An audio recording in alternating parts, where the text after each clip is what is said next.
Assalamualaikum warahmatullahi wabarakatuh.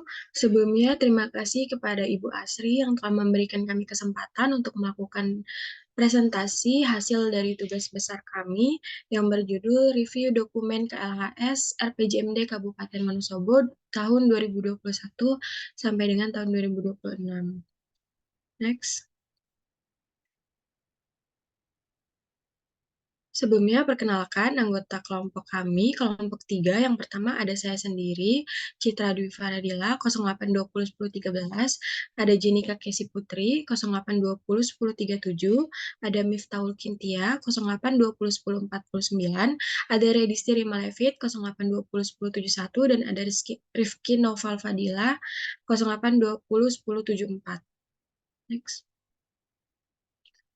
Selanjutnya kita masuk ke bab 1, yaitu pendahuluan yang berisi latar belakang dari pembuatan KLHS ini, di mana pemerintah Indonesia menetapkan undang-undang mengenai lingkungan dan perlindungan dan pengelolaan lingkungan hidup dengan mewajibkan KLHS atau Kajian Lingkungan Hidup Strategis pada penyusunan laporan rencana pengembangan jangka menengah daerah atau RPJMD yang diatur dalam peraturan pemerintah.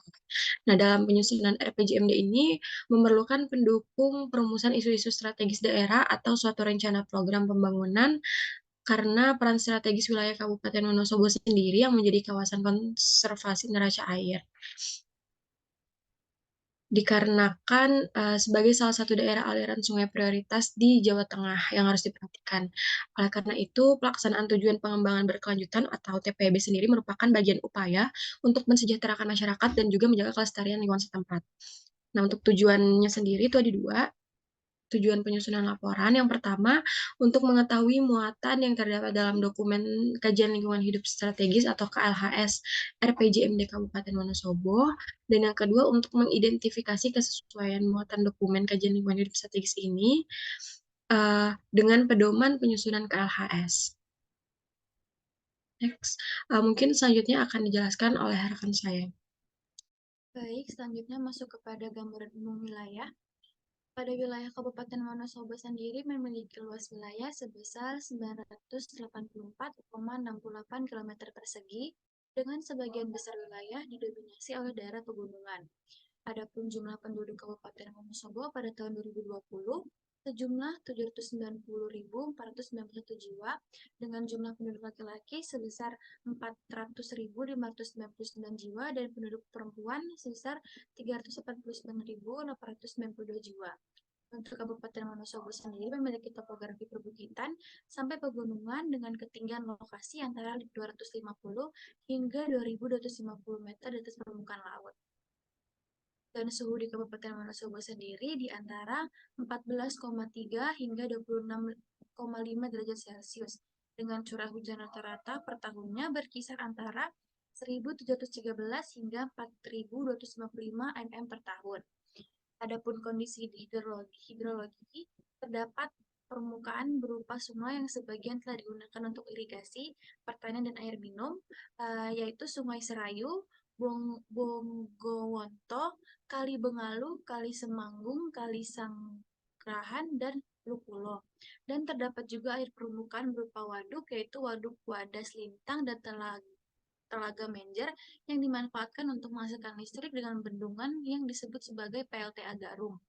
Sementara itu permukaan bendungan terdapat 19 bendungan yang tersebar di 13 sungai.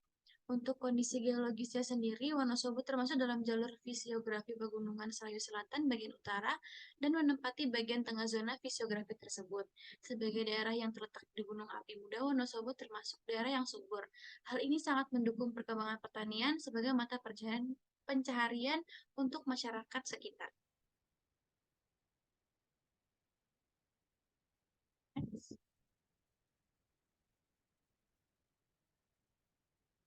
Selanjutnya, kondisi kesejahteraan masyarakat.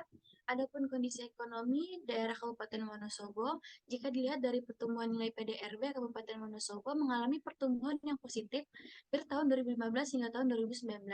Dan berdasarkan kondisi kemasyarakatannya, perkembangan IPM Kabupaten Wonosobo selalu meningkat dari tahun ke tahun. Adapun berdasarkan pengukuran indeks daya saing telah indeks daya saing, daerah diukur melalui 4 aspek, yaitu aspek faktor penguat, aspek sumber daya manusia, aspek faktor pasar, dan aspek ekosistem inovasi. Dari hasil pengukuran indeks daya saing daerah tahun 2020, diperoleh nilai IDSD Kabupaten Wonosobo sebesar 3,1985 pilar yang memiliki skor tertinggi. Dan untuk pilar dengan skor terendah menjadi catatan dan perlu perhatian yang lebih, diantaranya itu pilar kapasitas inovasi, akses keuangan, pendidikan, dan keterampilan. Pilar dengan sektor terendah ini menjadi catatan dan perlu perhatian yang lebih, diantaranya itu pilar kapasitas inovasi, akses keuangan, dan pendidikan keterampilan. Namun, berdasarkan belanja APBD yang setiap tahunnya dialokasikan, belum cukup untuk dapat membangun seluruh jalan status kabupaten menjadi kondisi baik semua, dan perlu adanya prioritas dalam penggunaan jalan. Selain itu, adanya hambatan fiskal gap dalam pembangunan jalan, diperlukan adanya upaya pendanaan dari non APBD. Selanjutnya, gambaran keuangan daerah. Dilihat dari pos belanja daerah, terdapat bahwa proporsi terbesar belanja pada belanja pegawainya. Biaya kualitas belanja daerah dapat dilihat dari semakin menurunnya proporsi belanja pegawai dalam APBD.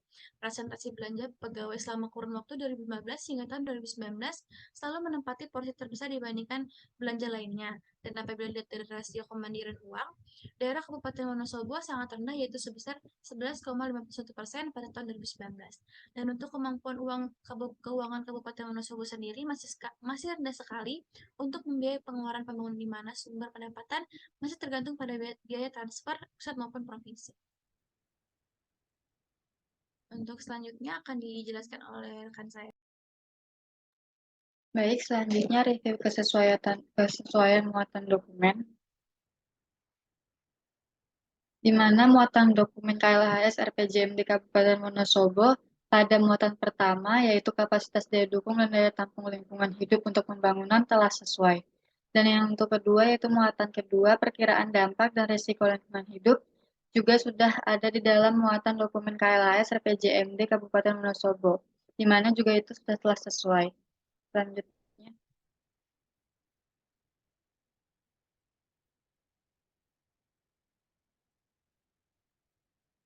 Lalu pada muatan ketiga, yaitu kinerja layanan atau jasa ekosistem, juga sudah ada pada dokumen KLHS RPJMD Kabupaten Wonosobo tahun 2021 hingga 2026. Dan pada muatan keempat, yaitu efisiensi pemanfaatan sumber daya alam, juga sudah ada pada dokumen KLHS RPJMD Kabupaten Wonosobo tahun 2021 hingga 2026. Selanjutnya.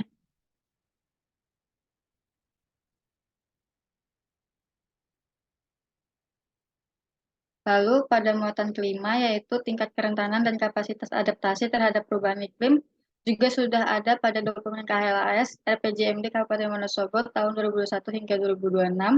Dan yang terakhir yaitu muatan ke-6, tingkatan ketahanan dan potensi keanekaragaman hayati, juga sudah tertera jelas pada muatan dokumen KLHS RPJMD Kabupaten Wonosobo tahun 2021 hingga 2026. Selanjutnya akan dijelaskan oleh rekan saya.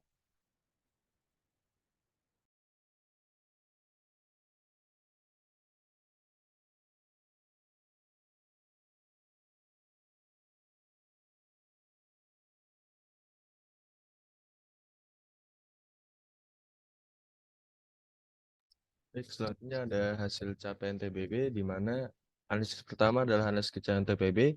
Hasilnya adalah analisis ini tiap tujuan pembangunan berkelanjutan yang terbagi atas 4 telah tercapai, belum tercapai, tidak ada, dan bukan kewenangan, di mana berdasarkan analisis ini didapatkan 102 indikator tercapainya 51%, 41 belum tercapai 20%, 41 tidak ada data 20%, dan 18 bukan kewenangan sebesar 9%. Kemudian analisis yang kedua adalah OPD, di mana terdapat sebanyak 20 OPD di Kabupaten Wonosobo dengan hasil 102 tercapai 51%, 40 belum tercapai 20%, dan terdapat 41 yang tidak memiliki data sebesar 20%. Dinkes memiliki peran terbanyak dengan kewenangan sebanyak 33 indikator sebesar 17%, dan Dinas Pendidikan, Olahraga atau Tikpora yang memiliki ketersediaan data lebih tinggi. Kemudian analisis para pihak dalam pencapaian TPB didapatkan bahwa 9 ormas atau LSM yang memiliki keterkaitan dengan pilar TPB sosial sebanyak 8%, yang memiliki keterkaitan dengan pilar TPB ekonomi ada 3 ormas atau LSM, dan dengan pilar TPB lingkungan sebanyak 5 ormas, dan TPP hukum dan juga tata kelola sebanyak 5 ormas yang memiliki keterkaitan dengan 2 pilar TPP sekaligus. Kemudian adalah analisis gap capaian TPB sebanyak 16 indikator dari 41 indikator yang digunakan dalam analisis gap capaian indikator berdasarkan Perpres nomor 59 tahun 2017. Gap capaian indikator pada Kabupaten Wonosobo masih ada yang belum menurun dan meningkat. Yang terakhir ada analisis proyeksi capaian TPB, di mana hasil proyeksi yang telah dilakukan pada Kabupaten Wonosobo untuk masa RPJMD hingga tahun 2026, yaitu peningkatan dan penurunan terhadap 41 indikator yang dianalisis.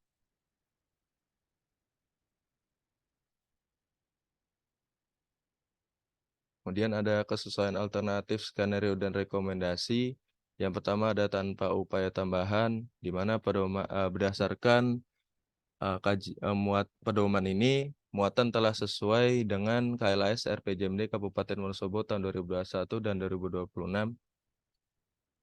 Selanjutnya ada dengan upaya tambahan, di mana muatan dokumen dengan pedoman sudah sesuai dengan KLAS RPJMD Kabupaten Wonosobo tahun 2021 dan 2026. Bisa dilanjutkan.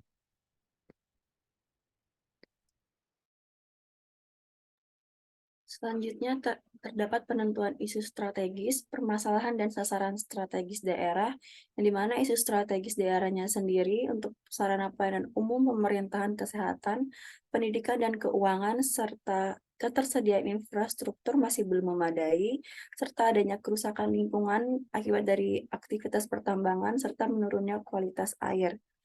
Terdapat pula stabilitas keamanan dan ketertiban yang belum tercapai, serta belum optimalnya kesetaraan gender, perlindungan anak, dan keluarga berencana.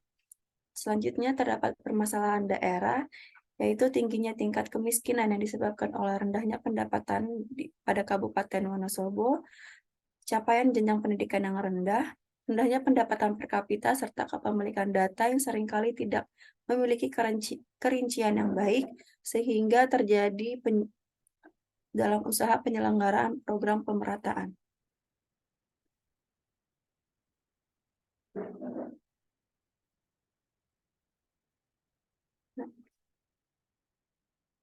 Selanjutnya, untuk sasaran strategis daerah, tercapainya peningkatan dan pemerataan performa ekonomi daerah, tercapainya peningkatan dan pemerataan kesejahteraan daerah, tersedianya sumber pendanaan penyelenggaraan pemerintah berbasis kemandirian daerah, terwujudnya sumber daya manusia yang berkualitas dan berpendidikan, serta berkurangnya risiko bencana.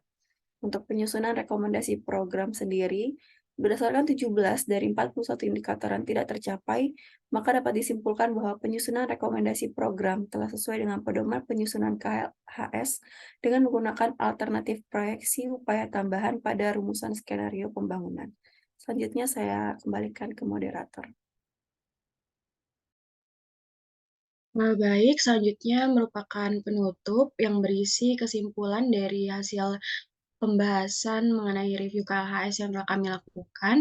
Yang pertama, kesesuaian KLHS dengan muatan pedoman KLHS sendiri sudah sesuai, namun masih harus memperhatikan beberapa muatan yang terkait dengan lingkungan hidup. Yang kedua, kesesuaian hasil analisis capaian TPB dengan muatan pedoman KLHS sendiri sudah sesuai, di mana telah dilakukan analisis dengan menggunakan analisis ketercapaian TPB, analisis ketercapaian tiap organisasi perangkat daerah atau OPD, analisis peran para pihak dalam pencapaian TPB, analisis gap capaian TPB, dan analisis proyeksi capaian TPB, di mana sudah sesuai dengan pedoman penyusunan KLHS. Dan yang terakhir, kesesuaian perumusan alternatif skenario dan rekomendasi dengan pedoman penyusunan sendiri telah sesuai, baik dari skenario TPB dengan upaya tanpa tambahan dan skenario TPB dengan upaya tambahan.